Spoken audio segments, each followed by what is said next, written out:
Olá, Daniel. Oi, gente, é tão bom ver vocês aqui, tão gostoso. Então, gente, boa noite, gente querida. Essa é uma disciplina que eu acho muito importante. Acaba que na disciplina de História da África não dá muito tempo de falar sobre ela, é muito pouco. Lucas, seja bem-vindo, legal te ver. E quem eu não estou conseguindo visualizar, receba meu oi, receba meu carinho e alegria de ter a sua presença aqui. Essa disciplina, ela é muito importante e, às vezes, na disciplina de História da África, a gente acaba tendo pouco tempo para trabalhar. Por quê? Porque ela trata das três grandes ideologias de construção de solidariedade universal e de questionamento à ordem colonial, que são o pan-africanismo, a negritude e o panarabismo. Essas três grandes ideologias atravessaram a história desde o final do século XIX, chegam ao século XXI, e nesse contexto nosso de pandemia, continuam ainda sendo ideologias que agregam e congregam pessoas, né? Então, por exemplo, quando a gente vê as questões que cercam os países de maioria muçulmana, os conflitos políticos, né? A todo instante se relembra questões do panarabismo e do pan-islamismo. Quando a gente vê, por exemplo, a história recente, né, muito triste, aquele massacre que passou em cadeia mundial, né, do George Floyd, né, toda a discussão de uma solidariedade negra universal, de uma solidariedade que não é só local, mas que atravessa o globo, né? E esses movimentos todos têm em comum qual parâmetro? O parâmetro que você parte de uma condição local, de uma condição pontual e te conduz para uma reflexão universalista, né? Que inclusive é o tema da próxima aula, o negro como experiência universal. Essas ideologias, elas começam pontualmente voltadas para as questões de lesões, de reparações, que são provocadas, nessa reivindicação, ela é provocada justamente pelo quê? Pelo acirramento do racismo, pelo acirramento do alijamento dos direitos políticos, por causa do racismo de Estado ou por causa do colonialismo. Só que essas ideologias, elas se expandem, elas vão muito além desse objetivo inicial e acabam se associando a outros movimentos que surgiram no século XX, por exemplo, como o movimento feminista, o movimento de reivindicação de liberdade de gênero, né, de papéis de gênero. Então, é impressionante como essas três grandes vertentes não só conduziram processos políticos pela via revolucionária e também pela via reformista, ajudaram a impulsionar a reivindicação de direitos civis em países com passado de escravidão ou com passado de racismo de Estado, né? E ainda estão cada vez mais atuais, porque a gente assiste essa crise social, econômica e moral que é agudizada pelo coronavírus. Na minha perspectiva, a pandemia ela não inventa crise, ela não inventa racismo, ela não inventa sexismo. Ela agudiza aquilo que já existe socialmente. Eu queria só saudar um estudante que eu estou muito feliz de ver aqui, o Luca Lima. Já foi meu aluno há muito tempo e está aqui comigo. E beijo para você, mas é para todos, mas para você que há muito tempo que eu não te vejo, eu estou muito feliz de te ver aqui. Tá? Seja bem-vindíssimo. Então, vamos continuar. Aí, meu povo, quando a gente olha para essas ideologias, a gente começa a perceber algumas questões que são importantes para a gente refletir. Primeiro, a atualidade delas, inclusive no nosso cotidiano. Hoje, mais cedo, eu participei de uma atividade de debate com jovens, e eles faziam argumentações e contra-argumentos até agressivos, e não percebiam que eles estavam transitando entre essas três ideologias.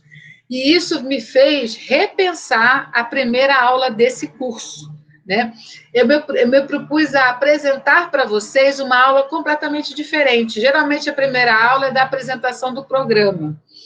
O programa, vocês vão entender como vai ser o programa pela dinâmica que a gente vai fazer aqui. O que é essa dinâmica? Eu selecionei imagens que, mesmo que vocês fossem bem pequenos ou nem fossem nascidos, mas imagens que marcaram a história pela luta de reivindicação de direitos e de questionamento de racismo, certo? Essas imagens, elas têm direta relação com os conteúdos que nós vamos discutir aqui. Então, para que eu possa ajudar vocês, a gente vai começar agora uma projeção de slide que eu vou pedir ou a Samira ou a Denise, quem puder fazer. E aí a gente vai começar a conversar sobre essas imagens. Mas eu preciso, gente, que vocês colaborem comigo. Por quê? Não tem certo nem errado. O que eu quero mostrar para vocês? Que vocês percebam em vocês mesmos e na fala dos colegas como que conteúdos dessas ideologias estão presentes na nossa vida, como estão presentes na forma de organizar o mundo, na nossa luta política, na nossa reivindicação, e que mundo isso produz quando a gente opera com essas ideias, quando a gente opera com esses conceitos. Por quê? A realidade é construída também pelo campo conceitual e perceptivo que a gente manobra, que a gente trabalha, né? E aí a gente precisa observar isso e conversar. Então, vocês topam, gente, de eu ir passando as imagens, a gente vai conversando, eu vou ouvir vocês, eu vou estar prestando muita atenção no que vocês estão falando. Então, na verdade, é como se vocês me dissessem para onde o curso vai. Mas eu vou estimular vocês com imagens e vocês vão começar a conversar comigo. Se não der tempo de acabar isso hoje, a gente continua na semana que vem. Mas isso, para mim, é muito importante. Tá ok, pessoal? Posso? Então, vamos lá começar a passar o slide. Boa noite, pessoal. Boa noite, Samira. Só um momento. Oi, Augusto, seja bem-vindo.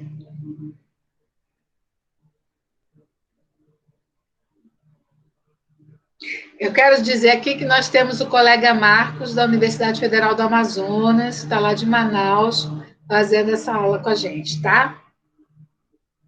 Boa noite, gente. O colega. Olha lá. Boa noite, Marcos. Boa noite. Bom, pessoal, vamos começar. Como eu disse, esse curso, a gente está trabalhando o pan-africanismo, o negritude e o pan-arabismo. Eu não vou dizer o que são esses conceitos. Nós vamos ver as imagens e, a partir dessas imagens, e ouvindo vocês, a gente vai trabalhando os conceitos e essas ideologias, ok? Então, gente, a gente tem duas fotos, uma ao lado da outra, e eu vou convidar o meu colega da Federal do Amazonas, o Marcos, para ele comentar o que ele vê na foto. Não tem preocupação de certo e errado, o que eu quero ouvir é o que vocês pensam. Marcos? O que remete a primeira foto. Você consegue ver bem? Precisa de zoom? Um pouquinho mais de zoom, para eu ter certeza, principalmente do personagem. Muito obrigada, Samira. Uma dúvida. Esse do lado esquerdo é o ex-presidente Obama? É o presidente Obama. Tá. Porque a do lado eu consegui captar quem é, eu acho, né? Tá, fica tranquila, tranquilo, Marcos, não tem certo nem errado.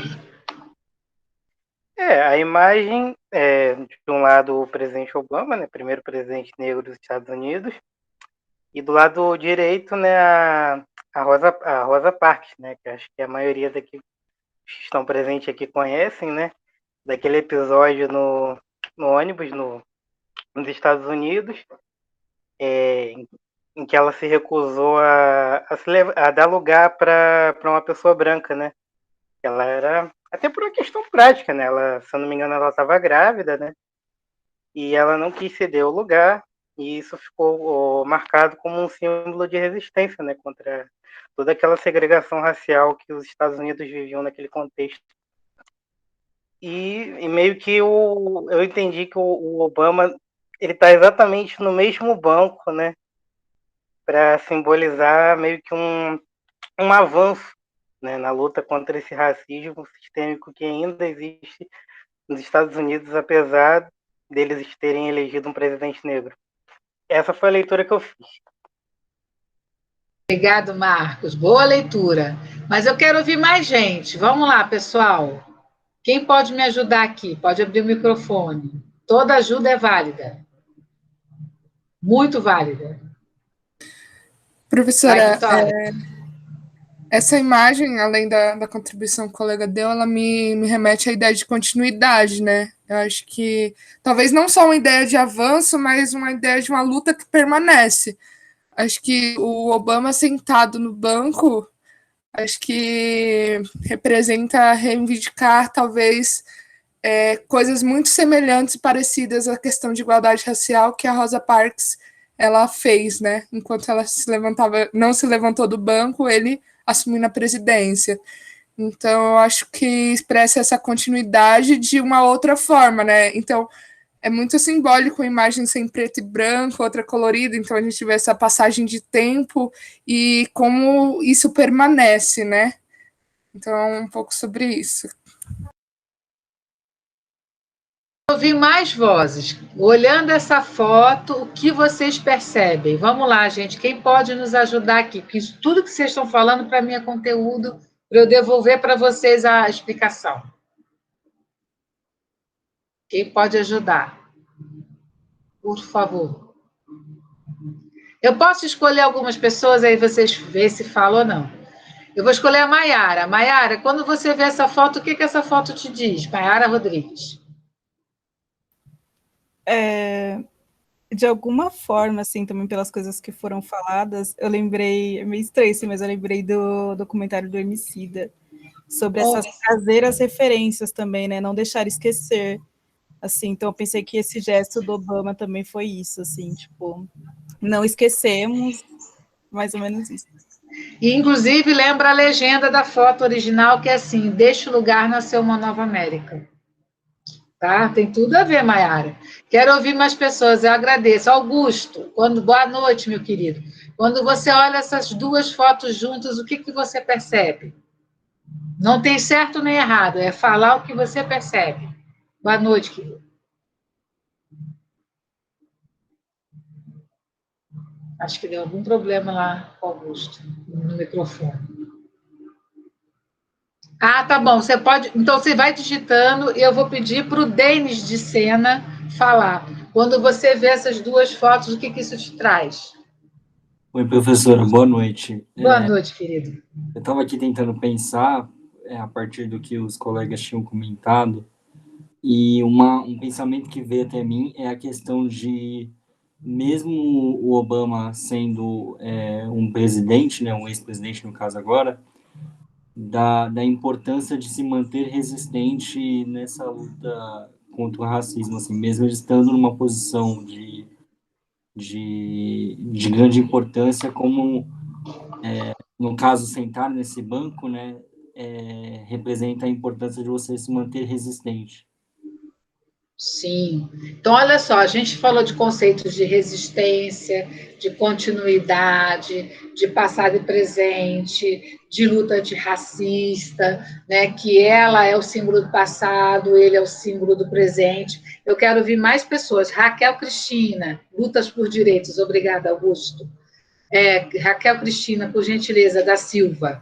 Oi, sou eu. Não tem certo nem errado. É Boa olhar noite. a foto. Boa noite, querida. Boa noite a todos. Eu também concordei com as falas dos colegas, e eu acho que também pode até ser uma mensagem do próprio presidente. Uma mensagem dizendo assim, olha, eu tô lá, mas eu tô dialogando com vocês, de alguma forma. Opa! Eu acho que de alguma forma é uma propaganda sobre o próprio governo, assim, dele. Não sei se faz sentido ou não. Raquel, mas você sabe aquela coisa, tá quente, tá fervendo, sabe tá quente, tá frio, aquela brincadeira, tá fervendo. Isso mesmo, Raquel. Eu quero ouvir a Laís, Cristina. Quando você olha essa foto, não tem certo nem errado. O que ela está te trazendo? Então, assim, essa ideia de, assim, olhar por uma perspectiva de que ela, né, ela está sentada numa representação dos anos 60, onde existia muito uma segregação racial, além do racismo, né, ser a separação realmente das raças, e o Obama sentando ele como presidente negro, não é só uma questão de lembrar, mas é uma questão de que mostrar que ali ainda está presente a segregação nos Estados Unidos. não deixou de estar presente, mesmo ele sendo presidente. Aí eu acho que é isso. Não, tenha certeza que é isso também. Luca Lima, olhando essa foto, o que você percebe? Não sei se está dando para ouvir. Eu queria reiterar primeiramente o que os outros falaram, né, sobre essa questão de resistência e falar sobre tipo, como ambos os dois são símbolo do movimento dos direitos civis, nos Estados Unidos, né? Tipo, ambos são símbolos dessa luta antissegregacionista e é isso, né? Como uma outra colega falou, esqueci o nome dela, de trazer à tona todo esse passado de segregação e mostrar que não começou só com ele, sabe? Além dela ter sido a primeira a se recusar a levantar, ele foi o primeiro presidente negro, enfim, os dois, ambos representam todo esse marco da luta, né? Do movimento negro nos Estados Unidos. Não sei se eu me fiz claro.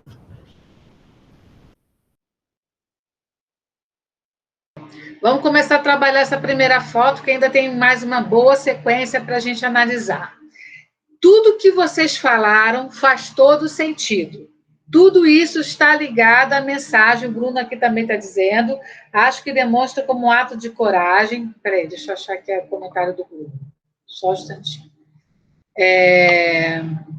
Aqui tem alguns comentários, né? O Augusto também escreveu. Depois das falas dos colegas, esse ponto da continuidade ficou bem forte para mim também. Sim. Bruno Diego, acho que demonstra como um ato de coragem uma pessoa, às vezes famosa, às vezes não famosa, pode revolucionar. Tudo isso, gente, está associado a essa imagem. Mas vamos por parte. O Obama fez a homenagem a Rosa Parks nesse dia. Essa foto já era num contexto em que Obama começava a ser questionado na sua política externa. A política externa de Obama, ela é uma política externa conservadora.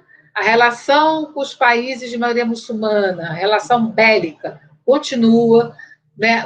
Quem é considerado inimigo dos Estados Unidos continua passando por pressões e sanções, né? Há uma questão econômica interna, há uma crise econômica interna, porém, Obama se coloca em vários campos. Ele se coloca não só como um presidente que foi eleito por fazer uma trajetória no Partido Democrata, mas como um símbolo dessa grande luta que vem desde até de antes da Rosa Parks, mas que chega a ele. Ele se coloca como uma continuidade da Rosa Parks. O movimento pelos direitos civis, que a Rose é uma expressão, não tem necessariamente ligação com a trajetória política do Obama e com o voto dele. O que eu quero dizer é o seguinte, o movimento que começou lá com os pan-africanistas, de querer voltar à África, e que passa por Marcus Garvey, e que passa pelas lutas dos direitos civis, e que passa pela Rosa Parks, ele não tem necessariamente conexão com a trajetória política do Obama e pelas razões que ele vai ser eleito. Mas ele sabe que, ao ser eleito, ele pode estabelecer, ele e seus correligionários, um vínculo com uma história muito forte, que é a história pela reivindicação de direitos civis. Essa leitura do presidente negro é uma leitura, mas nem de longe é a única leitura ou a mais forte leitura que sustenta o que foi a ação política e o planejamento político e a forma de gestão do poder do Obama. Então, a gente percebe que, em torno dessa figura política, esse passado da luta antirracista, do movimento pelos direitos civis, é fortemente mobilizado, mas não há uma conexão. Não é um movimento que atravessa o tempo contínuo, um depois do outro, depois do outro, depois do outro, que chega no Obama. O Obama, ele não é a flor mais bonita de uma frondosa árvore, ou de uma bela árvore que começou lá com os pan-africanistas do século XIX. Mas, ao ser eleito e saber da importância da sua representatividade, ele senta nesse banco desse ônibus e faz essa homenagem. Então, politicamente, ele mobiliza essa ideologia importantíssima do pan-africanismo, se colocando como uma flor do movimento pan-africanista, como a expressão mais bela da história desse movimento. Eu não estou aqui julgando se isso é errado ou se é certo, mas eu estou contextualizando historicamente que esses dados que vocês apresentam, eles não são naturais em si. Eles passam por um investimento político. Eles passam por uma seleção política. As imagens, existiram milhares de fotos e milhares de atos de resistência, né, na história da luta pelos direitos civis. Se a gente fizer pesquisas, sugiro até que vocês façam, em bancos de dados do próprio Google, vocês vão achar centenas e centenas e centenas de fotos, centenas e centenas e centenas de marcos. No entanto, ele escolheu este, né? Eu quero lembrar que, obviamente, na luta antirracista, o papel das mulheres é extremamente importante. Mas quando vai se falar na história das grandes figuras do movimento pan-africanista, boa parte dessas figuras são masculinas. Eu falo Alexander Crummell, Edward Blyden, Du Bois, eu falo Marcus Garvey, eu falo Martin Luther King, eu falo Malcolm X. Cadê as mulheres? As milhares de mulheres, mulheres importantíssimas que também contribuíram fortemente, não só na militância, mas intelectualmente, que participaram disso, a gente não fala. Muito recentemente, nos últimos 20 anos, que essa presença feminina está sendo resgatada. E aí, qual é a estratégia? Ele não vai escolher uma figura masculina do movimento pan-africanista ou do movimento da luta pelos direitos civis. Ele pega uma mulher, e uma mulher que estava grávida, né? Então, essa ideia de gerar uma nova América. E esse gerar uma nova América não é algo da trajetória dele, é algo que, certa ou errada, essa trajetória se conecta a um passado. Então, o pan-africanismo, ele não governa os Estados Unidos de forma pan-africanista. O pan-africanismo não faz parte da estrutura de poder e do projeto político do Obama, mas ele se reivindica como a mais bela expressão final, né, desse movimento pan-africanista. Vocês entenderam isso? E isso a gente vai começar a discutir a partir da próxima aula, e o tema da próxima aula é o negro como experiência universal. Porque ao se perceber negro e ao se vincular a essa grande história que começa na África, se acessa o coração do mundo e se atua no planeta. O exemplo mais acabado disso, dessa perspectiva, é a forma como a gente encara e lida com os discursos de Nelson Mandela, tá? Que é um item que a gente vai falar aqui. Muito obrigada. Próxima imagem. Olhem essa imagem, né? Quem está nessa foto, em frente ao Congresso, é o Martin Luther King Jr., o símbolo, né, considerado um dos grandes, o símbolo de maior expressão do movimento pelos direitos civis. Ele foi consagrado como este símbolo, né? Essa foto ela é riquíssima de elementos, ela é em frente ao Congresso americano, e eu vou convidar vocês para olharem essa foto criticamente, analisar nessa foto, e vou convidar alguns colegas para começar a comentar com a gente essas fotos. Eu vou pedir ao Fábio, se o Fábio pudesse abrir o microfone, sem medo de errar, não é certo ou errado, que ele pudesse falar o que ele percebe nessa foto. Fábio. Boa noite. Fábio? Oi. Ele vai escrever também. Obrigada, Fábio. Pode escrever. Eu queria saber se a Jéssica conseguiria abrir o microfone para comentar. Consegue, Jéssica? Ela não está online. Laís, por favor. Laís Cristina Carvalho. Pode abrir o microfone para comentar? O que essa Ai, foto... professora, posso esperar o próximo colega falar? Pode sim. Eu vou Bom, convidar o obrigada. Denis. Denis, ao olhar essa foto, o que essa foto te traz? Oi, professora. No caso, a legenda está falando que é o aniversário dele, né? Não, essas fotos foram liberadas por conta do aniversário do Martin Luther King. Ah, Só tá. Eu achei que isso. era um evento do aniversário dele. Enfim,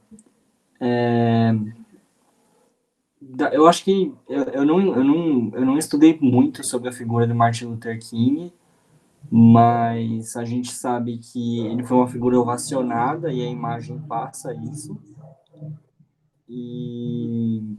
E ele conseguia movimentar boa parte da opinião da população negra nos Estados Unidos, né? Sim. Ele fazia com que as pessoas se locomovessem para ouvi-lo. Assim, por cima, eu acho que são as duas únicas coisas que eu consigo comentar, por enquanto. E a foto em si, o que a foto te sugere? A foto. Mesmo que a quantidade de pessoas negras, obrigada, Augusto. Né, assim, essas pessoas negras, dá para você identificar o rosto delas? Não, ele é o único reconhecível. Como elas aparecem agrupadas aí? Elas aparecem como o quê? Pode falar sem nenhum medo de errar, que a gente está aprendendo junto. Como assim, nesse sentido? Como essas pessoas estão agrupadas? Dá para perceber os rostos da multidão ou não? Não. Como multidão. Elas Ele... estão como multidão, como uma multidão uniforme. Né? Então, dessa multidão uniforme se destaca essa figura em primeiro plano. Né? Ele não está com a multidão, ele se destaca da multidão. Né? Então, a construção, a ideia de uma multidão de seguidores, Laís, exatamente, como massa, Letícia, exatamente. Ele é o líder, essa é a ideia do sucesso americano. Né? Ele saúda a multidão, mas ele não vem da multidão. Né? Então, essa ideia de que o movimento pelos direitos civis destaca pessoas, né? Ao mesmo tempo que é pelos direitos civis de todos, alguns se destacam dos todos. Né? Não é ele e o movimento que chegam juntos. Né? Ele se destaca do movimento. Né? Então, essa ideia de liderança forte, de liderança representativa, que fala por todos, que tem acesso intelectual, que tem formação, exatamente, a busca de representante, que fala por todos. Né? Então, desta massa, que equivale à ideia deste passado da população negra, destaca-se uma figura que fala por todos. Né? Porque tem uma perspectiva... Olha, o Luca está falando que passa também a imagem de porta-voz. Exatamente. Há vários, Luca, falando sobre a questão dos direitos civis, mas ele é escolhido como porta-voz. Né? E ele não é unanimidade. E lembrando que ele é uma figura muito importante, mas ele não é a única grande figura que vai falar, né, da situação do negro e vai lutar pelo direito civil, pelos direitos civis. Mas ele é destacado da multidão. Né? E ele, lembrando a importância, a partir da legenda, acho que essa imagem traz uma noção de abrangência transnacional. Deixa eu ler aqui o comentário do colega.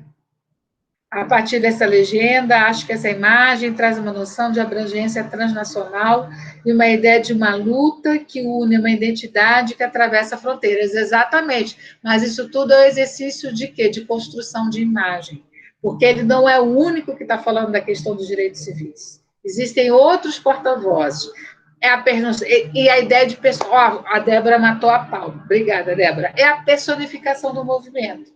Eu poderia escolher vários rostos, inclusive rostos femininos, para personificar. Eu poderia ter escolhido a Rosa Parks, dando evidência a ela, da resistência da mulher sozinha dentro do ônibus.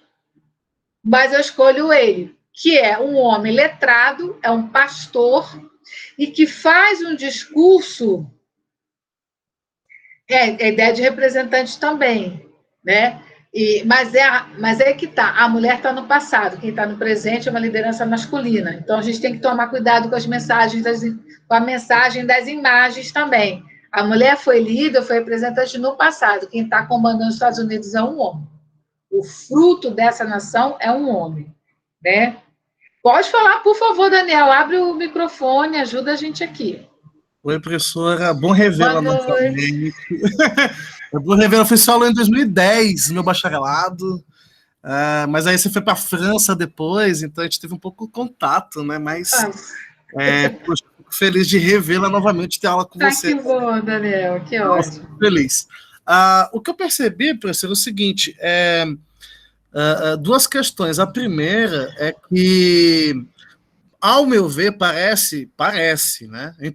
Com muitas aspas, guardadas as devidas proporções, parece que Martin Luther King ele é mais palatável, se for comparar com Malcolm X, com os Panteras Negras, né? Então, por conta da própria religião, por conta de outras questões, parece que ele é mais palatável, né? Por isso que eu coloco entre aspas, porque infelizmente ele foi assassinado, mas se for comparar com os outros líderes, ele é mais palatável, ele é mais visto, a questão do feriado que tem nos Estados Unidos, né? Então, eu acho que ele personifica melhor, não que ele personifique melhor, ele personifica mais em comparação aos demais, né?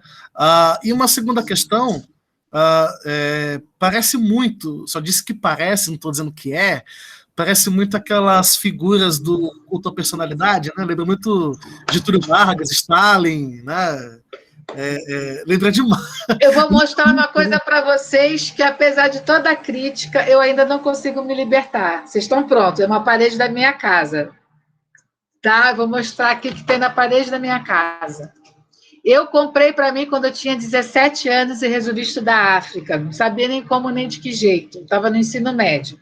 Esse quadro tem exatamente 33 anos.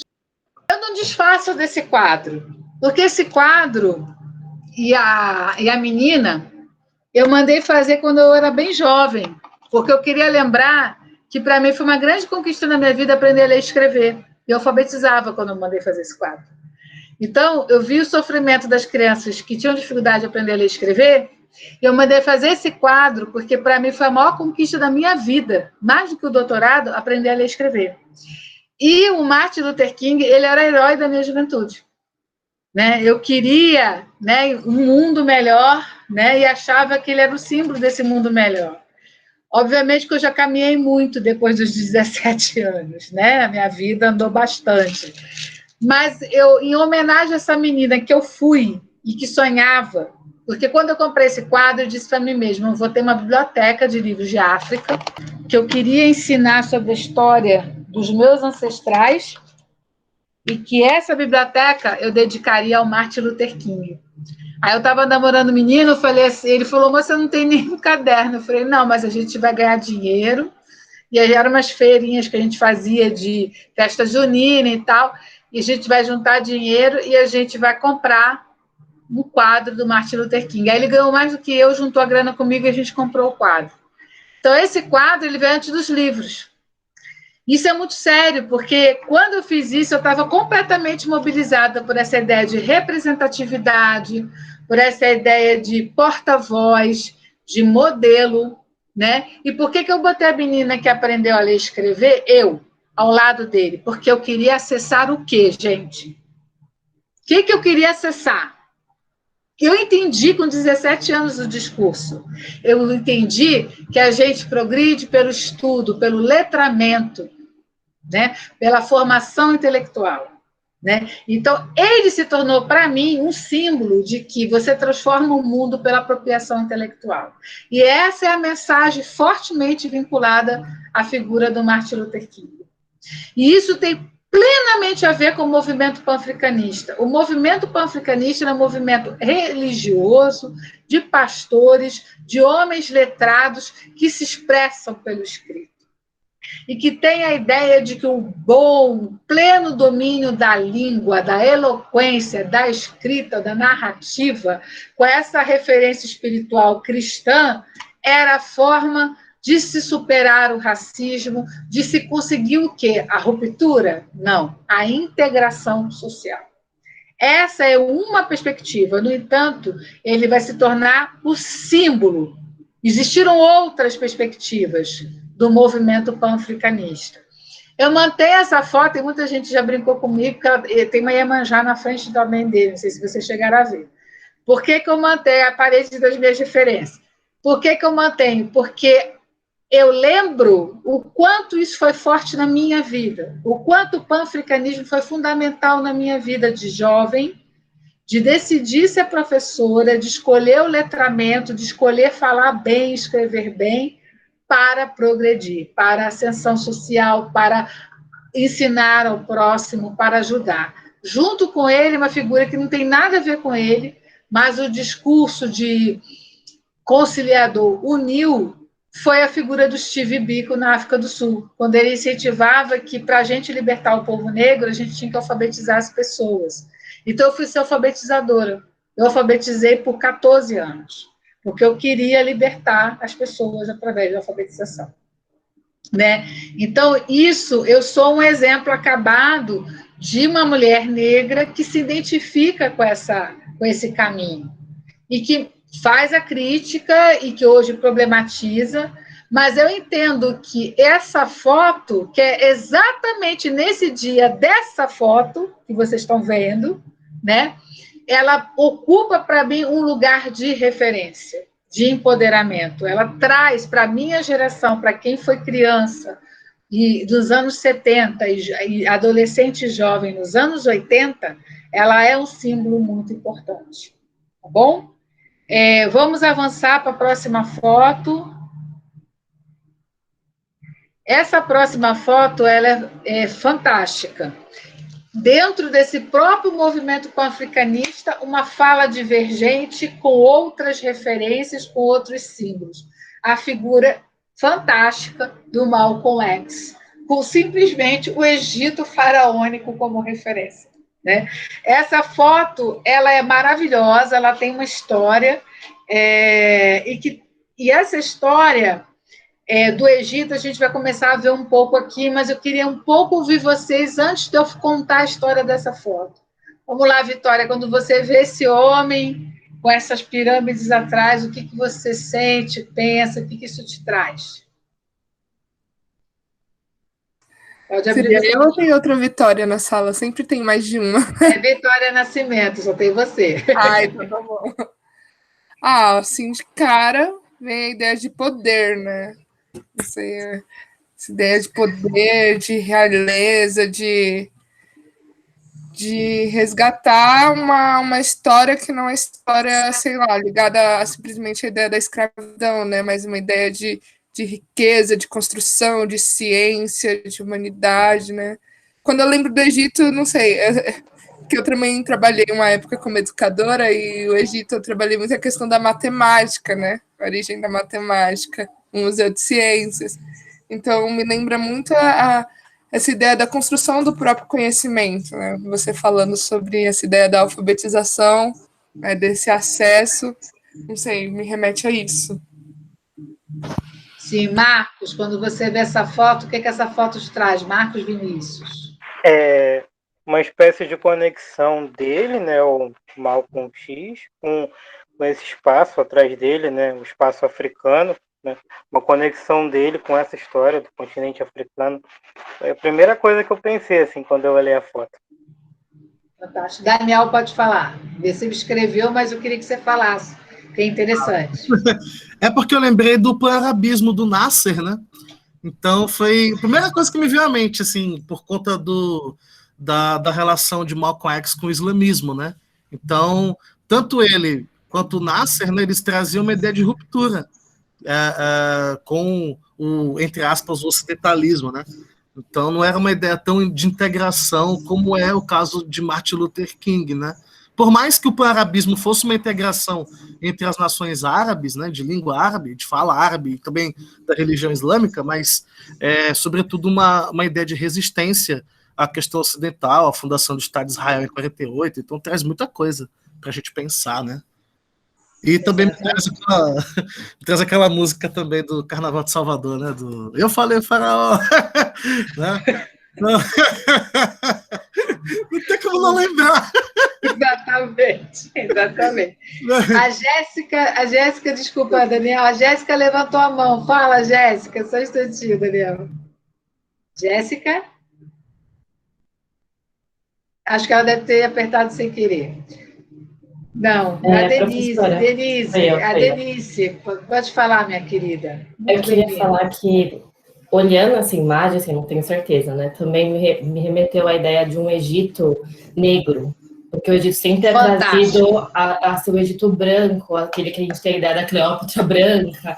Então, eu acho que me trouxe muito, ainda mais pensando também na questão árabe, que o Daniel comentou, esse Egito que não é o Egito que está acostumado nos filmes, em todos os lugares. É um Egito negro, que tem um passado negro, está no continente africano, não é conectado à Europa, ele não é um Egito que está na Europa, igual as pessoas imaginam, que também é o berço de civilizações, é o berço de inúmeros conhecimentos que a gente tem, que até hoje é muito remetido, né? Teve até o desfile agora, aquela importância. Então, que é um berço, que todo mundo tem como referência, só que sempre a referência é o Egito branco. Então, ele ali frente, o Malcolm X, representando essa luta e reivindicando esse Egito negro. Não sei, foi isso que me trouxe vendo essa imagem. Perfeito. E eu queria ouvir a Letícia Alves. Letícia, quando você vê essa foto, o que ela te traz? Não tem certo ou errado, é comentar a foto. Tudo está valendo. Eu concordo com o que a Denise falou, tanto que o que me chama a atenção é, tipo, o semblante dele. Ele tá, tipo, concentrado, assim, parece que ele tá vendo um futuro baseado nesse passado, assim, tipo, porque ele tá muito concentrado, parece que tá planejando alguma coisa ali e sendo representante disso. Então, acho que eu pensei um pouco nisso, assim, porque ele também sempre teve essa postura, né, de, tipo, como se fosse mesmo sei lá, tipo um sacerdote daquele meio. Eu pensei um pouco nisso. Eu vou fazer uma provocação a vocês. Quem é que está passando o slide? É Samira? É Samira? Está passando o slide? Samira, volta na foto lá do Luther King, olhem de novo, olha ele em primeiro plano, e quem está depois, não diria atrás, mas quer dizer, está ele em primeiro plano e no fundo está a multidão. Olhem bem essa foto. Agora passa para a foto do Malcolm. Ele está em primeiro plano, gente. Quem está atrás? Os faraós, a realeza, arrasando, né? Essa ideia está o passado do fundo. Só que o passado Que passado é esse? Volta lá na foto do Luther King, povo. Quem está no fundo do Luther King, gente? Quem é que está? O Augusto já tinha falado direitinho. Quem é que está no fundo do Luther King? É a multidão. A multidão está no fundo do Luther King. Dessa massa sai Luther King. Agora vai para a foto do Malcolm. Desse esplendor, ele era lindo mesmo, desculpa.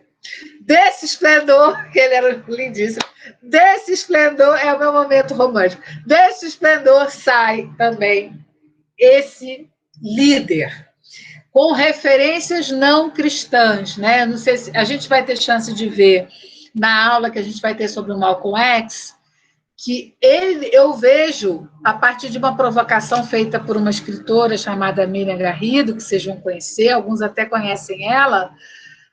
A Miriam Garrido, ela vê o Malcolm X como um grande nome do pan-africanismo. E a história dele está totalmente ligada. Ele era filho de pastor evangélico, que foi morto pela clã. A mãe dele enlouqueceu, os irmãos se perderam nos caminhos aí do crime. Ele mesmo vai para o mundo do crime. E é na prisão que ele encontra a Nação do Islã, né, esse grupo dos negros americanos que acreditavam na luta pelos direitos pela via da ruptura, do questionamento, da violência, da não conciliação, do enfrentamento.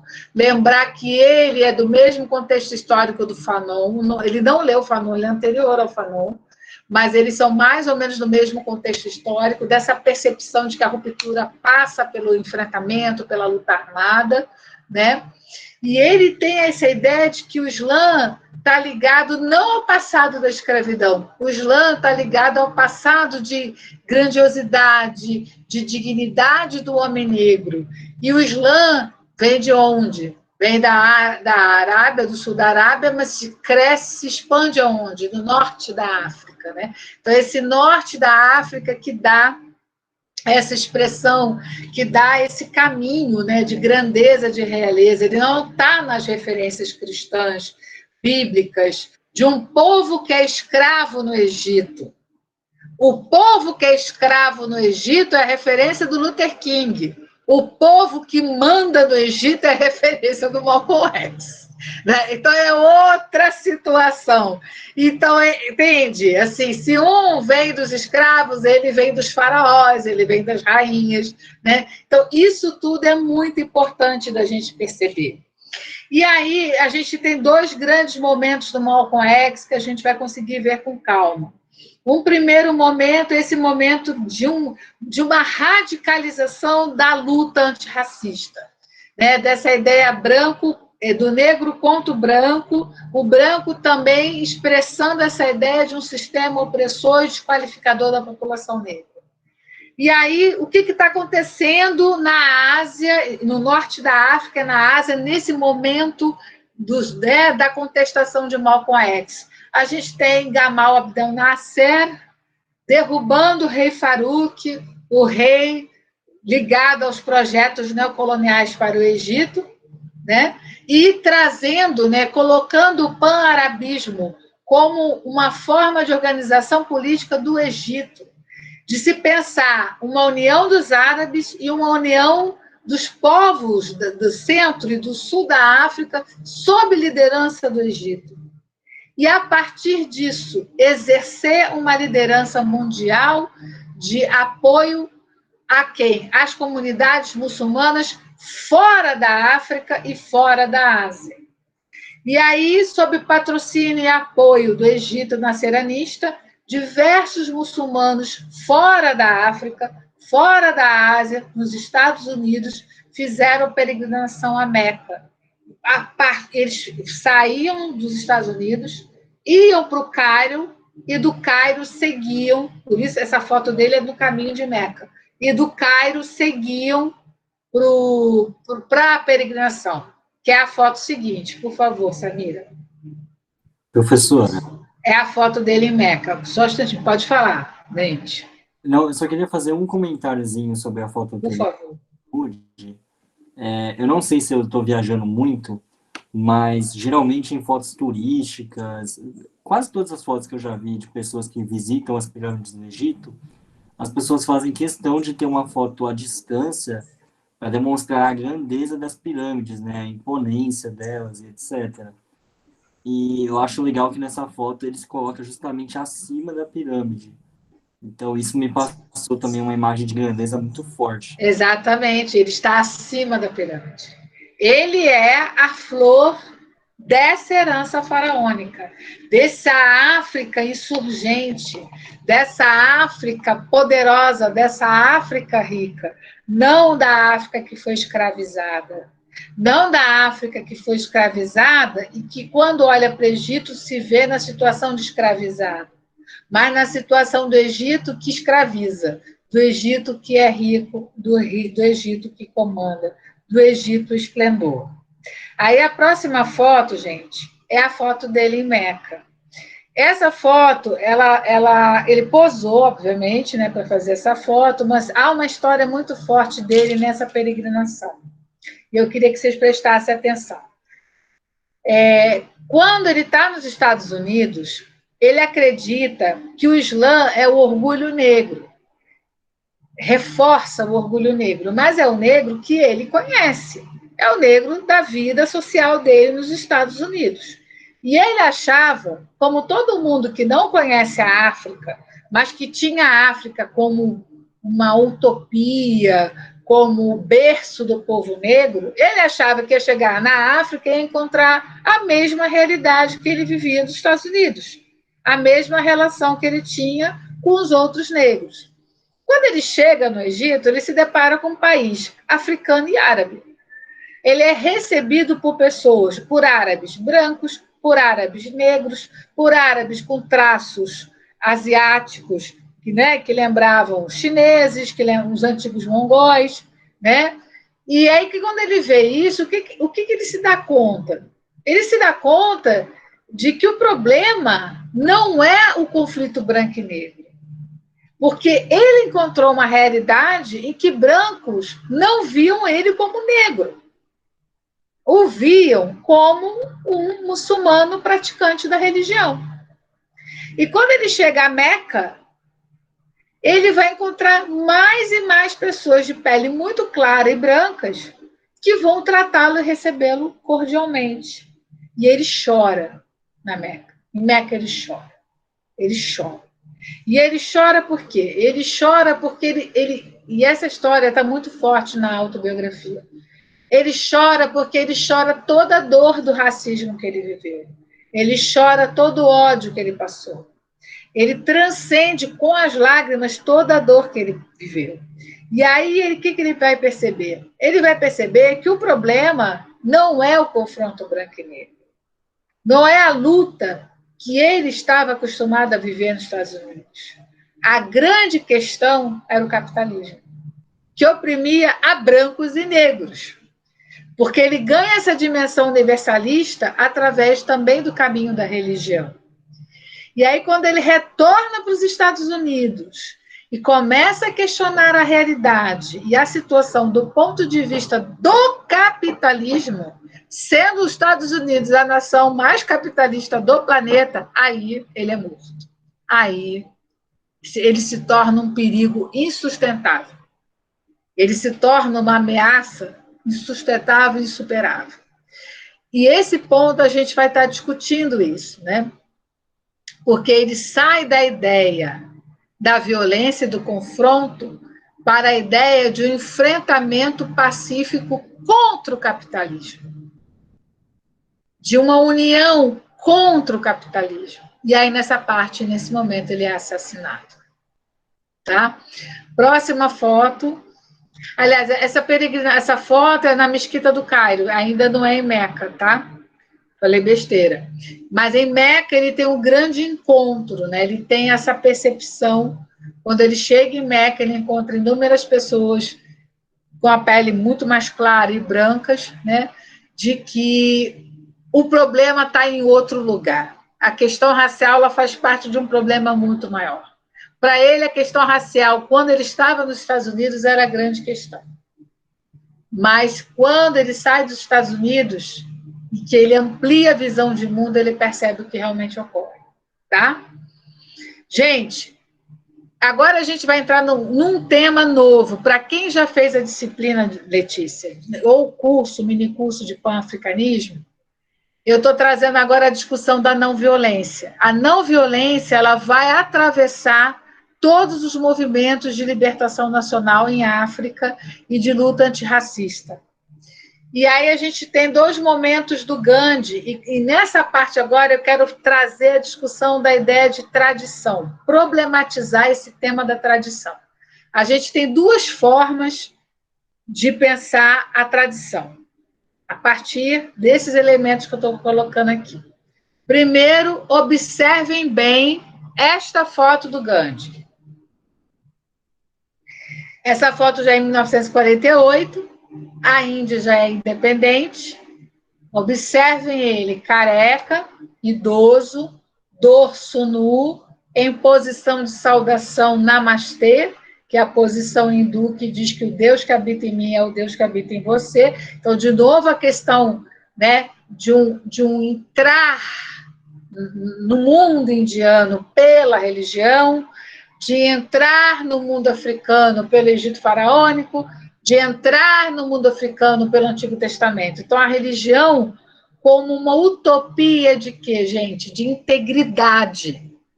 Todas essas grandes ideologias veem na religião o reservatório da pureza, uma utopia de integridade. Ele, assim, perto do assassinato dele, e, por favor, Samira, a foto abaixo. Ele, anos antes, na África do Sul, nos protestos lá contra as leis raciais na África do Sul. Dou R$1 milhão, estou brincando. Dou um doce, envio por correio, para quem achar o Gandhi aí na foto. Achem o Gandhi. Ninguém arrisca? Alex? Lucas? Oliveira? Onde está o Gandhi na segunda foto? Na primeira está mole, na segunda, onde está o Gandhi? Assim fica complicado. Puta. Ele está sentado na fileira, nessa muretinha de pedra, exatamente o que entre as mulheres. Ele está perto de uma mulher, tem um homem de um lado, ele e uma mulher pequena do outro. É o que está perto das mulheres, exatamente, acertou. Então, quando a gente puder ir ao correio, está recebendo aí um docinho por correio. Então, vamos lá, gente. Aqui, nesse momento, o Gandhi é mais novo, ele está vindo da Inglaterra para trabalhar na África do Sul como advogado, e lá ele se depara com as leis de segregação e começa a organização da luta.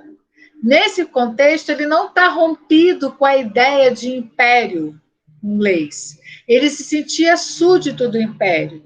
Mas na África do Sul, ele viu que quando se desloca dentro do império, você tem diferentes configurações e formas de ser tratado. Mas sempre, todas essas formas de ser tratado têm algo em comum: a desqualificação de quem é colono e a supervalorização do colonizador. Ele percebe isso.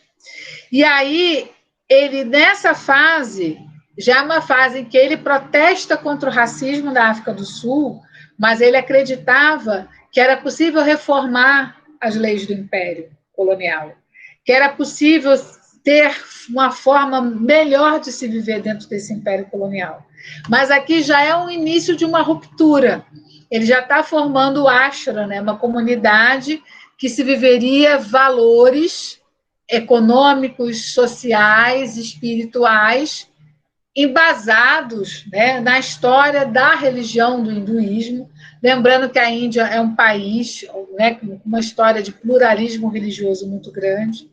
Na África do Sul também tinha indianos muçulmanos que vão morar nos ashrams com Gandhi, né?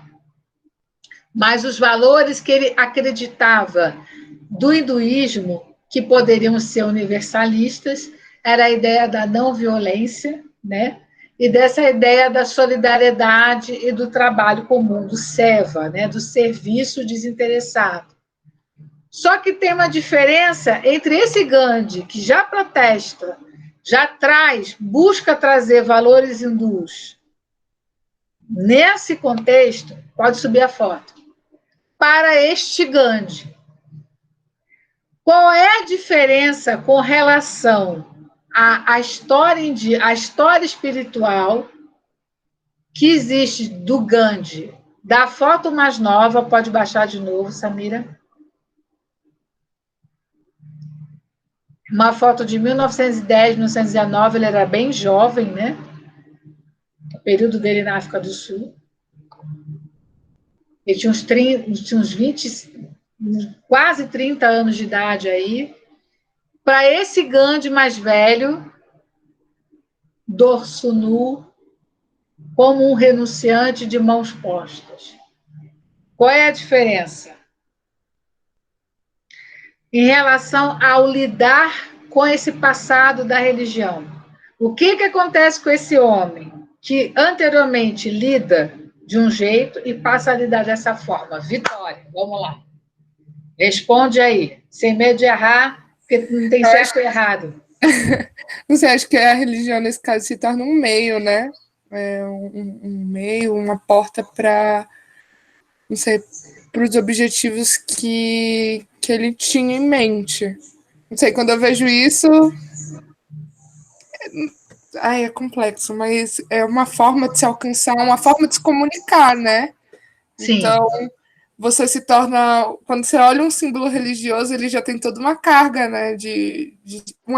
Toda uma simbologia que se expressa no seu corpo, né? Então, entendo esse corpo do Gandhi mais velho, raspado, enfim, como esse corpo político, né? Que está expressando aí esses valores que ele acreditava. Tem a ideia da passividade, né? Essa ideia muito expressa das mãos postas.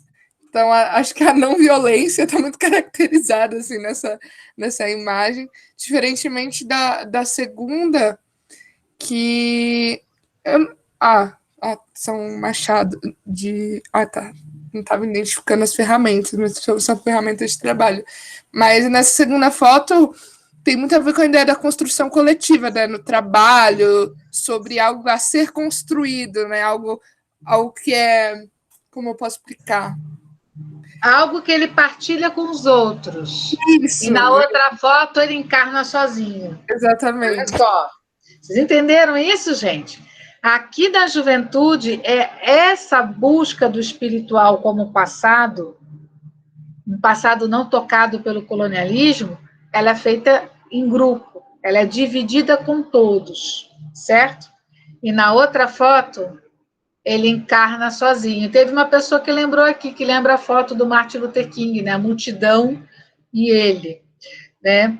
E é bem nessa perspectiva. E parece, professora, como algo a não ser alcançado nesse plano, não sei, essa ideia dessa primeira foto. Na segunda foto, remete muito a essa ideia da construção, né? Algo que a gente está construindo coletivamente. Nessa primeira foto, algo que não vai ser alcançado, mas que talvez em outro plano, sabe?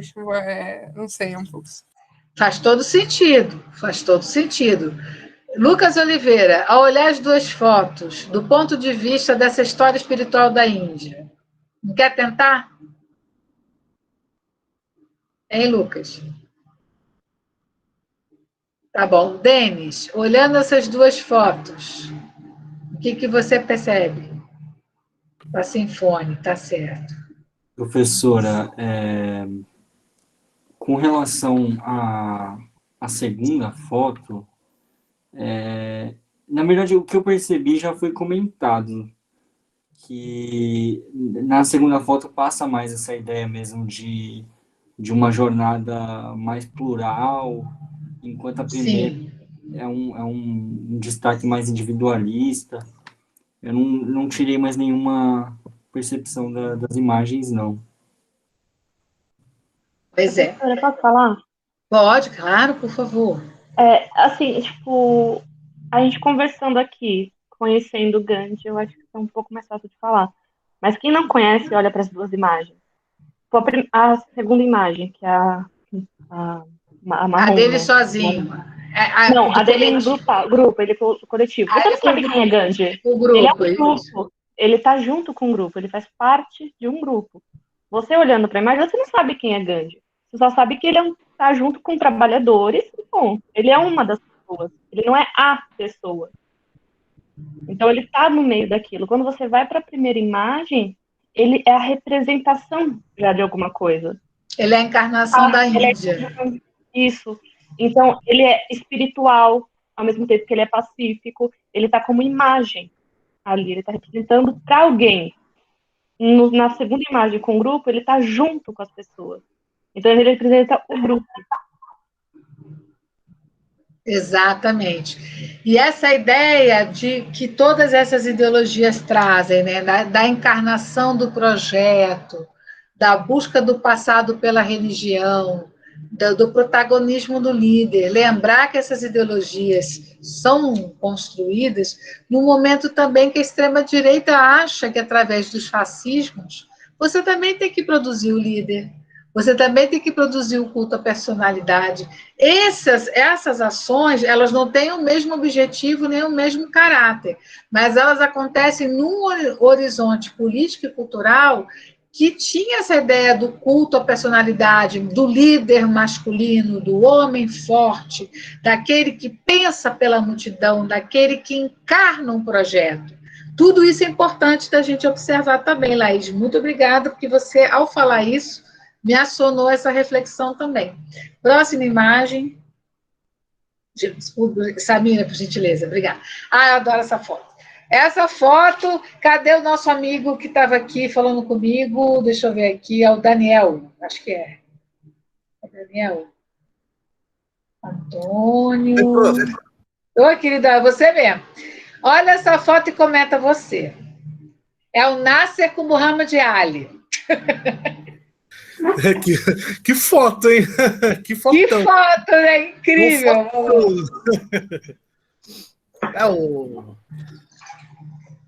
Eu preciso refletir mais ainda.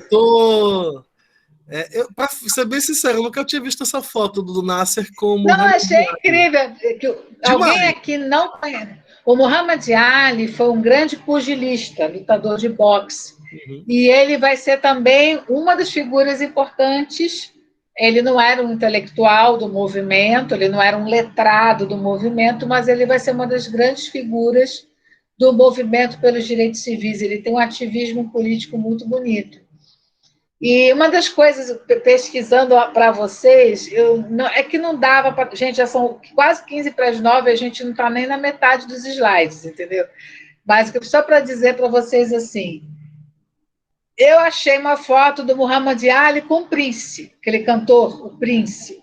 E era uma homenagem que o Prince fazia ao Muhammad Ali, ele ficou profundamente comovido. Né? Então, o Muhammad Ali ele tinha um trânsito imenso entre diferentes formas de luta antirracista e de reivindicação de direitos sexuais, de papéis de gênero. E o Nasser é aquela coisa que eu falei lá no começo. Ele se coloca como líder da União dos Árabes, ele vê no Islã uma referência de passado, não de culto religioso. O pan-islamismo traz a questão da religião para a política. Para os pan-árabes, não. Para os pan-árabes, o Islã é um passado comum partilhado, mas a forma de governo é o Estado laico. Tá? E ele, ao mesmo tempo, quer ser um líder dos árabes, um líder dos africanos e um líder dos descendentes de africanos que são muçulmanos no mundo. Quer dizer, expandir esses laços do pan-arabismo com o pan-africanismo dentro e fora do continente. Ser, de fato, uma grande liderança do mundo africano. Ele se coloca dessa maneira. Né? A próxima foto, ainda dentro do tema do tradicionalismo, nós temos a figura extremamente... Foi muito carismática do Kwame Nkrumah, o presidente do primeiro país da África a se tornar independente, Gana. Então, ele fez doutorado em economia nos Estados Unidos, é um homem que tem formação, foi pastor de uma igreja evangélica, né, e se torna pan-africanista, né, quando ele é pastor, mas quando ele se torna presidente de Gana, ele reivindica, assim como Gandhi, que ele faz parte de uma forma de ser Gana, tá? Ele escolhe desse passado, o que desse passado de Gana ele representa. Então, ele é o doutor em economia. Foto de baixo agora, Samira, por favor. Ele é doutor em economia, o que conversa com o presidente Kennedy, o pastor, mas ele também é o chefe. Ele é o chefe de linhagem, ele se coloca dessa maneira. E aí a gente vê os usos da tradição e os usos do passado na construção moderna das lideranças. Da construção, gente, também de discursos de homogeneização. O passado de Gana não é mais as diferentes interpretações ou percepções dos diversos povos ganeses sobre o seu passado. O passado de Gana passa a ser o passado que Nkrumah seleciona simbolicamente para representar a Gana moderna. Olha o problema. E aí, nesse processo de homogeneização, quem discorda politicamente dele está rompendo com a tradição, é considerado traidor. Só que ele é uma tradição inventada. Ele inventa uma tradição de passado. Gandhi também inventa uma tradição de passado. Tá? E isso que a gente precisa prestar atenção. Inventa por quê? Porque é um processo de busca de referências que não seja o passado colonial.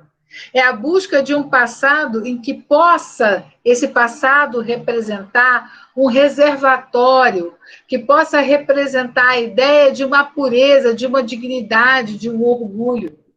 Mas isso é forçosamente uma escolha que se faz, é uma construção de memória que se faz do passado. Vocês estão me entendendo direitinho? Vamos avançar a foto, a próxima foto. E aí, uma das figuras mais conhecidas, mais amadas do século XX, né, que tem imensa influência no século XXI, é a figura de Nelson Mandela, né? Eu falo até da minha própria juventude, né? Eu lembro que, adolescência e juventude, eu estava no ensino médio, e todo dia, antes de começar a aula, eu falava: Nelson Mandela está não sei quantos dias na prisão. Eu fazia o contador de prisão do Mandela. Aí eu entrava na sala e a professora: fala, Patrícia, Nelson Mandela hoje está não sei quantos dias na prisão. Eu sentava. E aí a aula começava, né? Então eu tinha essa coisa, a minha militância era contar, antes da aula começar, quantos dias o Mandela estava na prisão, né? E na minha cabeça, Mandela, Martin Luther King era tudo a mesma coisa. E por que na minha cabeça de adolescente, Mandela e Martin Luther King era a mesma coisa? Porque era a figura do grande líder, do estadista, do homem correto, do homem que simboliza valores tradicionais e valores cristãos, que representa o quê? O orgulho negro. E Mandela, ele traz tudo isso nele. Nem Obama conseguiu trazer tanta representatividade à sua figura como a figura de Nelson Mandela. E ele passou 27 anos na prisão. E a esposa dele passou 27 anos ligada a ele. E essa foto é a foto de quando ele sai da prisão. É uma foto muito especial. E ele está nesse processo da campanha eleitoral, de se tornar presidente da África do Sul, né? E aí teve um aluno da tarde que falou uma coisa que eu achei genial. Ele falou assim: professora, eles estão com o punho erguido. É igual ao do Panteras? Não. Há uma diferença. Esse punho erguido dessa forma é o símbolo de luta dos movimentos de libertação na África. Esse punho vocês vão encontrar em várias imagens, tá? E é o símbolo também do Congresso Nacional Africano. O punho do Pantera Negra é assim. É diferente. A cabeça está baixa e o braço vai à frente. O punho de Mandela é assim, né? Então, essa representação tem significado e tem uma importância. Os Panteras Negras não fizeram o punho da luta anticolonial, nem da luta antirracista na África do Sul. Eles fizeram o punho assim, né? E tem toda uma questão do significado disso que a gente pode vir a discutir e refletir. Interessantíssimo também, né, que Mandela associa a companheira à vitória política dele, né? Tanto quando ele era casado com a Winnie e que está nessa jornada de sair da prisão e se tornar presidente, pode passar a próxima foto, quanto na foto seguinte, quando ele está no segundo casamento com a Graça Machel, ele separa da Winnie, a Graça Machel, por sua vez, viúva do grande líder de Moçambique, da luta anticolonial, Samora Machel, né? Um casamento que acontece no fim da vida, um casamento que acontece para a união do sul da África, para uma harmonia desse sul da África, para o desenvolvimento desse sul da África, para o apaziguamento das relações desse sul da África. Né? Tanto que eles estão praticamente com a mesma camisa, se vocês verem, né? A estampa dela é um pouco diferente da dele, né? Essa ideia de que são um casal e um casal que é pai e mãe de nações que são tratadas como irmãs, Moçambique e África do Sul, tá? E agora eu vou querer ouvir de vocês até porque muitos de vocês eram bem pequenininhos quando essas imagens foram produzidas e essas histórias políticas foram construídas, mas agora eu queria ouvir de vocês, até porque eu tenho essa curiosidade mesmo. Quando eu tomei posse da história do Mandela, ele ia fazer 70 anos, ele morreu com 90 e poucos, então eu vivi 20 anos disso com ele vivo de fato, né? E isso para mim significando muito, né? Vocês eram muito crianças e alguns nem eram nascidos quando o Mandela teve esse momento, né, em 98 como presidente da África do Sul e tal. Mas quando vocês ouvem falar do Mandela e veem a imagem dele, vou começar com o Daniel. O que ele traz para vocês? O que essas fotos do Mandela trazem para vocês? Vamos lá, Daniel. Para mim, traz uma superação desse momento entre o apartheid e esse momento agora de uma nova África do Sul. Para mim, né? Sendo assim bem genérico, né? Não estou sendo tão específico, mas para mim, a princípio, seria essa transição, esse momento de virada de chave. Só que isso significa muita coisa, né? E é nisso que eu ainda não consigo chegar. Mas eu sei que significa muito mais do que só a mudança do apartheid para uma virada democrática, né? Então, por hora, o meu pensamento é esse, mas eu sei que tem mais coisa. Eu não estou conseguindo ainda falar, mas tem mais coisa. Tá certo. Marcos, Vinícius, quando você vê essas fotos, quando você pensa em Mandela, quando você vê essas fotos, o que te vem? Bom, primeira vez que eu ouvi falar do Mandela, eu estava no ensino médio, né? Eu tinha 16, 17 anos, né? E quando eu soube que ele ficou, pela primeira vez, né, 27 anos preso, que era muito mais até do que a idade que eu tinha na época, né? E ele, além disso, ele saiu da prisão, né? E não com um desejo de vingança, de revanchismo, mas sim de construir uma nova África do Sul, né? Isso sempre me encantou, eu sempre admirei ele, né? E é justamente uma representação de superação, né? Porque você pensa, um sujeito ficar 27 anos, né? 27 anos hoje é quase a minha idade, eu tenho 28 hoje, né? E você sair da prisão sem um sentimento de ódio, assim, é uma coisa de se admirar, né? Mandela foi um homem incrível, eu admiro muito ele. Tá, Raquel, quando você ouve falar do Mandela e vê as imagens deles, o que isso te traz, Raquel Cristina? Eu acho que eu vejo muito assim, no sentido que o Daniel falou, essa imagem do homem que sofreu a injustiça, mas venceu e passou por cima de tudo isso. Então sempre eu vejo essa imagem de o tempo que ele passou na prisão, mas depois um certo prestígio e tal. Então essa comparação dos dois períodos, assim, eu não conheço muito profundamente a história, mas assim, pelas experiências que eu tive, eu via muita coisa assim. Tá, Denise Sandovetti, perdão. Quando você vê essas imagens do Mandela, ouve falar dele, o que te vem? Pode abrir o microfone. Bom, como os colegas falaram, eu também não tenho muito conhecimento sobre a história, mesmo como foi, até acho isso estranho também, por um lado, né? E traz também essa ideia da prisão, mas, por exemplo, eu também não sabia o tempo que ele ficou, fiquei sabendo agora pelo mar. Então, eu sei que ele é um símbolo, que ele resistiu à questão do apartheid, mas eu realmente não tenho um conhecimento profundo. E é estranho mesmo, né? A gente não ter esse conhecimento. Eu também, para me formar também, escutei muito pouco, quase nada. E nem nas mídias, enfim. Acho até a questão da mídia, né? De trazer essa história. Não sei como ela foi trazida na época, mas até hoje eu não tenho muito contato. Não sei. Tudo bem. Não tem problema. E é isso que a gente vê. Por que determinadas lideranças são muito faladas numa época e menos noutras? Também tem a ver com a conjuntura que a gente se encontra, né?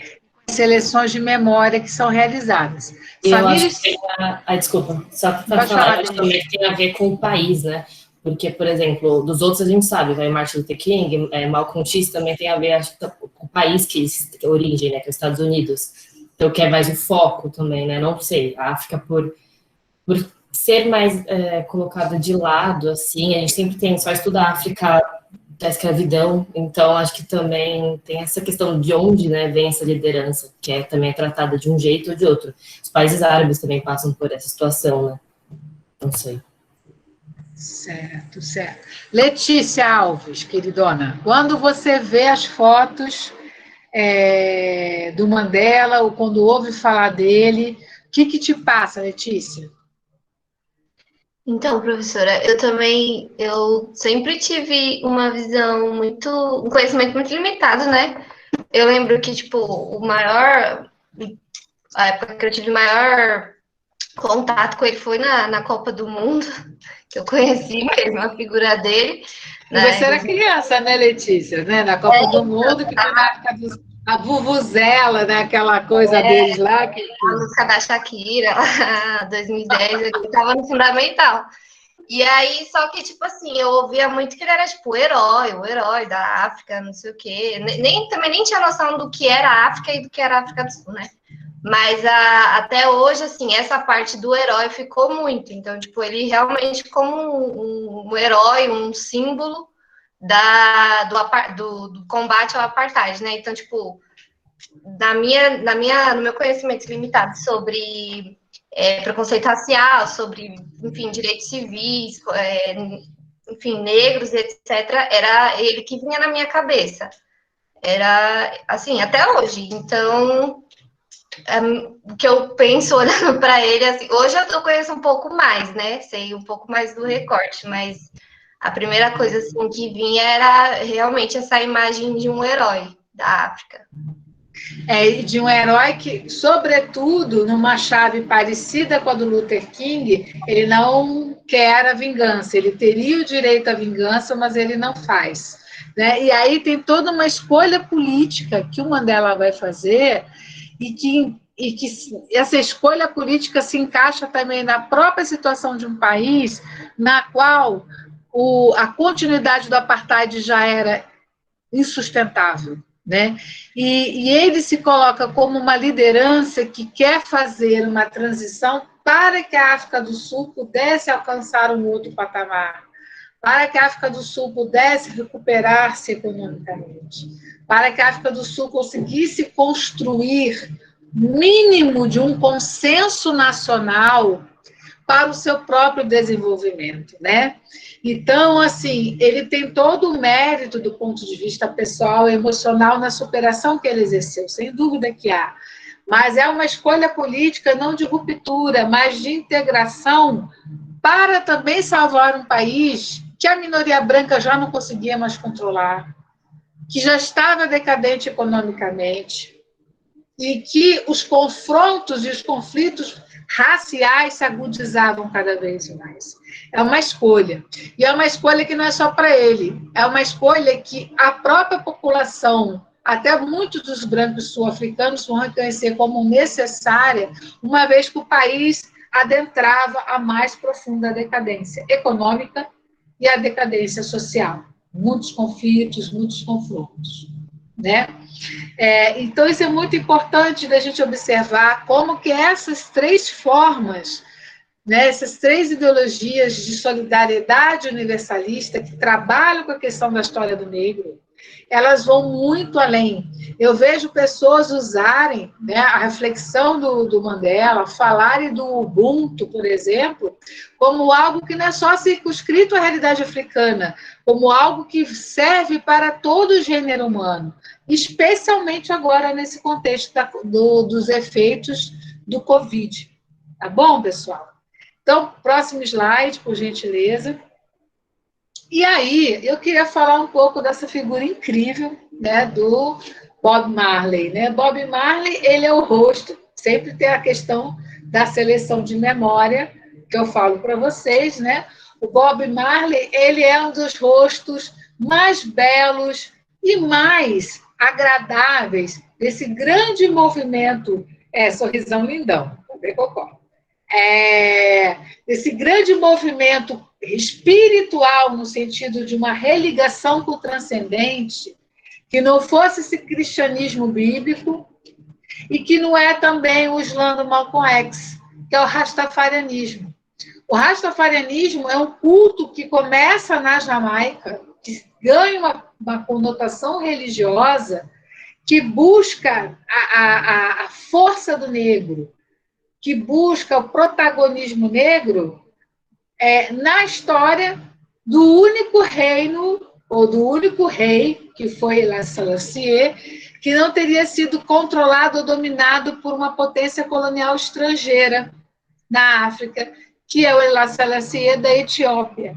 Porém, a Etiópia passou por inúmeras intervenções estrangeiras. Ela não foi formalmente uma colônia, mas as guerras que eles passaram foram guerras terríveis de intervenção colonial, sobretudo italiana, né? E a ideia do rastafarianismo era que era preciso contar uma nova história do negro desde a criação do mundo. Tão importante quanto Bob Marley, no movimento Rastafari, foi a figura do Peter Tosh, que eu, sinceramente, quando eu era nova, eu gostava mais, eu não tinha muita paciência com Marley, não. Eu achava ele muito bonzinho, muito palatável para a burguesia. Eu gostava mais do Peter Tosh, que era mais soco na cara, né? Ele denunciava o capitalismo, ele denunciava o racismo, ele gostava do pan-africanismo, ele fez uma música lindíssima, I'm Pan-African.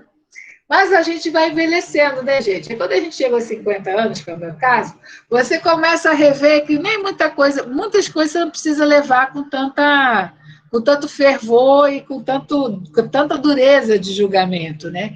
E aí eu comecei a olhar para Bob Marley de uma outra maneira. E a observar nele uma profundidade de uma busca, né, de uma reconciliação do negro com o seu espírito, a partir justamente de uma visão da África que seria para ele a possibilidade de se viver a liberdade. Ele via o seguinte: a referência ao mundo da escravidão era a prisão. A busca e a referência da África era o caminho da libertação. E ele diz uma coisa muito interessante: enquanto para o Tosh a luta armada era necessária, a luta política, para ele dizia o seguinte: se você não tem liberdade de espírito, não adianta a luta política. Essa liberdade de espírito que passa pela estética, essa liberdade de espírito que passa por amor a si, essa liberdade de espírito de se sentir pertencente a um universo muito maior de referência histórica, espiritual e afetiva, que é essa África representada, né, pelo Haile Selassie, pelo regime político, né, da Etiópia, e por essa ideia de que existe uma libertação, uma nova possibilidade, né, de ser livre, mesmo quando ainda não se havia os direitos políticos plenamente conquistados. E aí, uma das músicas que a gente vai ouvir aqui, que tem a tradução, é o seguinte: é um vídeo produzido pelos Rastafari, tá? Então, para eles, esse vídeo tem uma conotação religiosa. Para nós, é para a gente analisar aqui. Para eles, só um instante antes de apertar, o Bob Marley, ele é um profeta. E eu confirmei isso quando eu estive em Addis Abeba, em 2019. Quando eu fui visitar a grande catedral de Addis Abeba, na Etiópia, capital da Etiópia, eu estava na rua e um carro passou tocando esta música que a gente vai ouvir. Quando o carro passou tocando essa música, Redemption Song, canção de redenção, as pessoas fizeram esse movimento na cabeça, de bater a cabeça, literalmente, porque era o profeta cantando. Então, isso é muito sério, porque é algo que começa fora da Etiópia e hoje, na Etiópia, os cantores Rastafari, a religião Rastafari, ela é respeitada. Eu fiquei muito impressionada. Era de manhã, 10 horas da manhã, passou um carro tocando Redemption Song, né? E as pessoas imediatamente fizeram esse movimento do bater a cabeça, né? saudando a voz e a mensagem do Bob Marley. Então, eu vou pedir para a gente ouvir a música, são 3 minutinhos só, que tem a letra, para a gente conversar mais um pouco sobre ela. Por favor, DJ Samira, põe para a gente aí.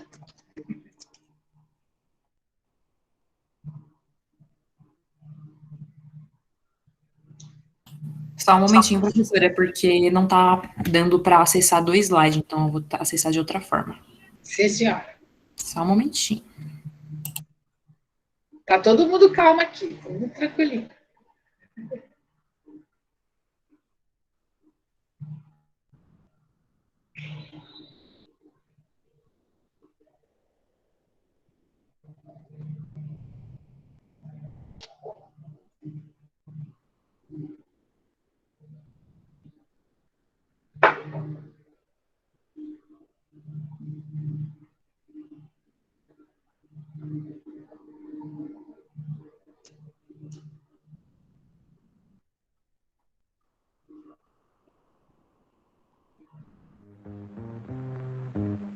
É um vídeo raríssimo.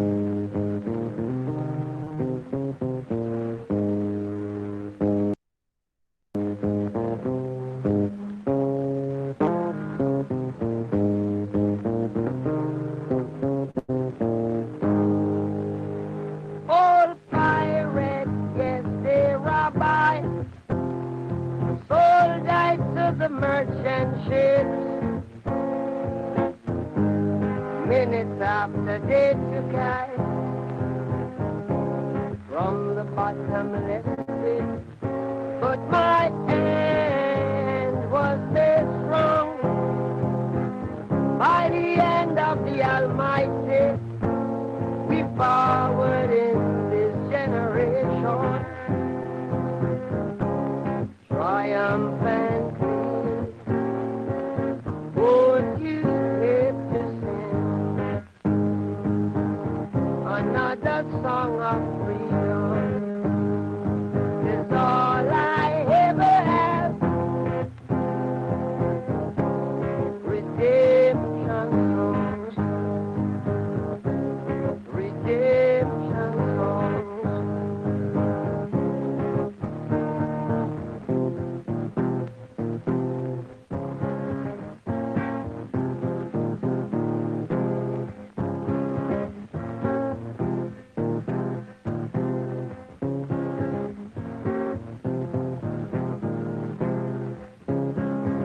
Emancipate yourself from mental slavery.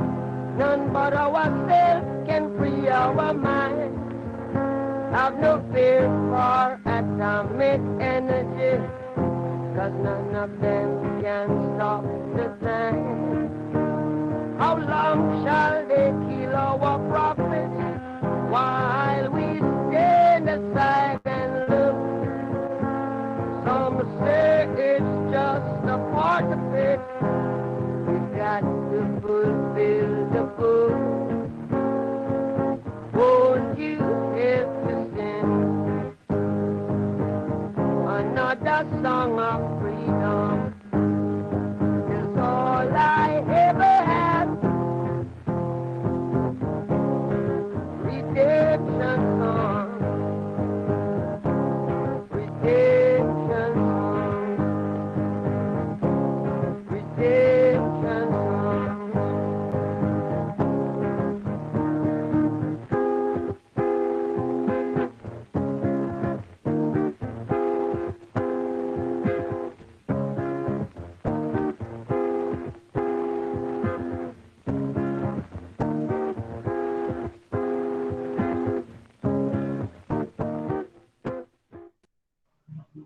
Bom, gente, esse vídeo vai estar, esse slide, né, com esse vídeo vai estar lá no Drive também, né? Depois a monitoria confirma se vai estar lá para vocês também poderem acessar. Eu não fiquei preocupada hoje de apresentar o programa. Por quê? Isso eu vou fazer na semana que vem, junto já com a discussão, que eu não quero perder o fio da meada com vocês, sobre o negro como experiência universal, que é o primeiro tema da próxima aula. Não ia ter texto a próxima aula, mas a gente deixou um texto, pequeno capítulo autobiográfico do Chinua Achebe, está no Drive também. Se chama Educação de um Menino sob o Protetorado Britânico. Eu vou escrever aqui.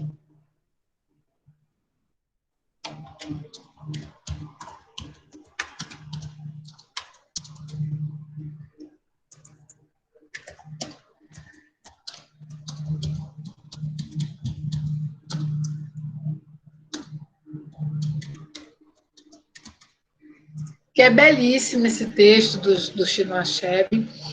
E, através desse texto, a gente vai estar vendo uma perspectiva também que tem muita ligação com o pensamento pan-africanista, mas que vai olhar para a questão da experiência colonial, de ser um menino que cresceu durante o colonialismo, que constrói suas relações de amizade, de empatia no universo colonial e de crítica também fortíssima, visceral.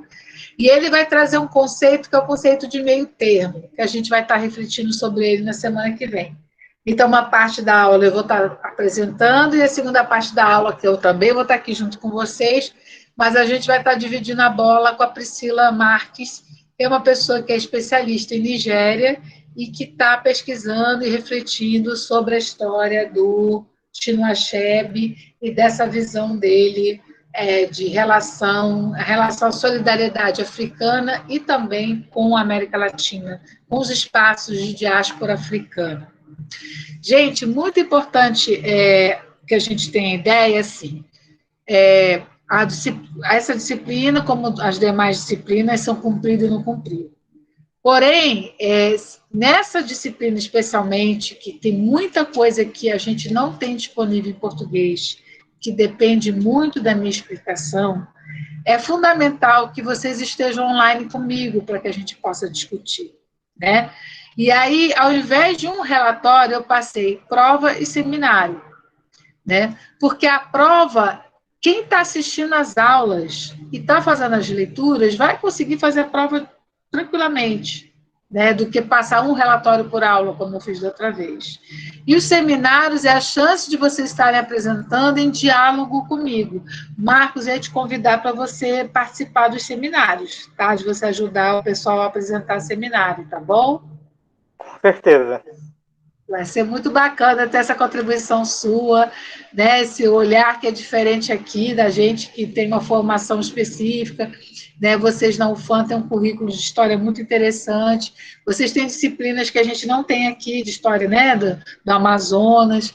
Eu acho que tudo isso ajuda vocês também a terem um olhar sobre a história diferente, né? Sobre essa compreensão da história, né? Da perspectiva histórica de uma forma distinta, né? Isso tudo só agrega valores, soma, a gente faz aí um debate bem bacana. Uma outra coisa que eu queria, assim, rapidamente, as monitoras deram um oi para vocês a conhecerem, e elas falaram um pouco assim, como é que é o nosso convívio aqui, a participação de vocês. Então, passo a palavra primeiro para a Samira e depois para a Super Denise. Vamos lá, Samira. Tá me ouvindo, gente? Boa noite, pessoal, tudo bem? Eu sou a monitora aqui da UC, né? Já fui monitora no ano passado também no projeto da professora de diálogo sobre a história da África. Inclusive, é um canal muito legal que tem várias aulas. Se vocês quiserem ter acesso, eu passo o link para vocês do YouTube. Lá tem todas as aulas, enfim, que foram postadas. E a nossa relação espero que seja melhor. E vocês podem me procurar se vocês tiverem alguma dúvida sobre, enfim, a avaliação. O melhor é que vocês procurem a professora, mas qualquer coisa vocês podem me chamar, tanto no e-mail da monitoria, que eu vou colocar aqui também nos comentários, e é um pouco disso. Espero que todo mundo tenha um ótimo semestre. Obrigada, Samira. Denise, por favor. Oi, gente. Saudades, Patrícia. Tudo bom? Eu sou Denise. Geralmente eu tô nos e-mails e aqui no chat. Eu sou uma presença um pouco onipresente. Eu já fui monitora da Patrícia outras vezes, tanto no projeto de Diálogos de História da África, quanto no curso de Yorubá da professora Patrícia, junto com a Samira, inclusive, minha fiel companheira. E aí, eu vou estar no e-mail da monitoria, tirando dúvidas na hora do chat. Se vocês tiverem problema de conexão ou problema com lista, Eu estou sempre aqui para dar um help. Eu espero que todo mundo tenha um ótimo semestre. E é isso. Qualquer coisa, entre em contato com a gente. Gente, alguma dúvida sobre tudo que a gente conversou da aula de hoje? Dessas imagens, de tudo que alguém quer fazer alguma colocação?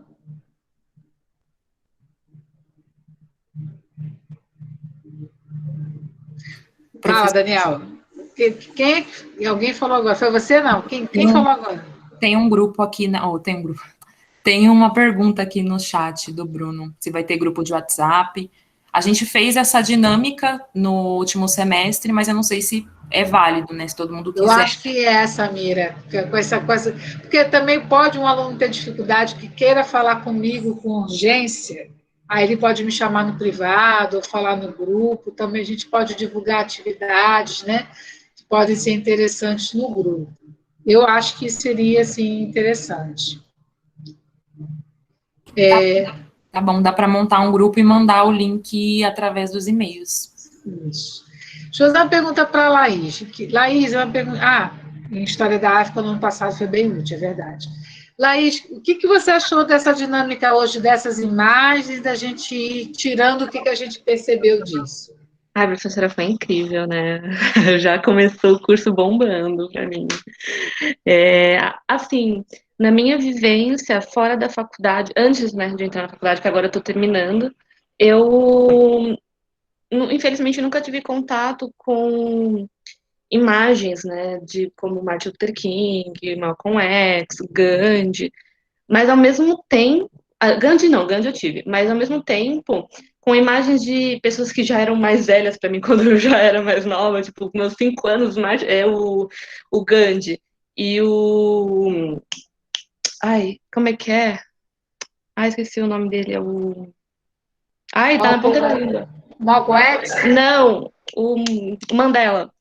Eles já eram mais velhos, né? Já estavam numa fase da vida mais avançada.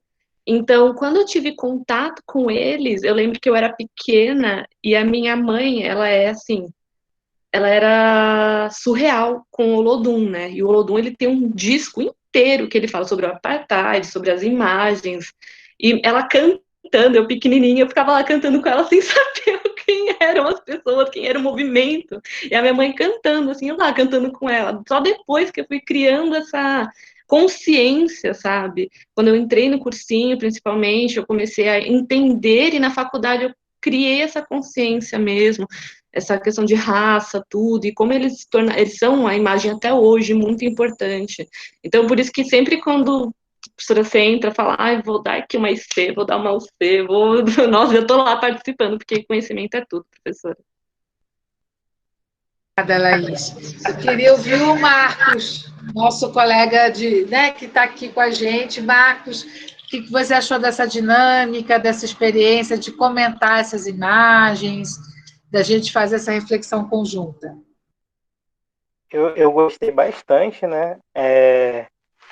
Já havia visto alguma dessas imagens e foi bom para refletir, assim.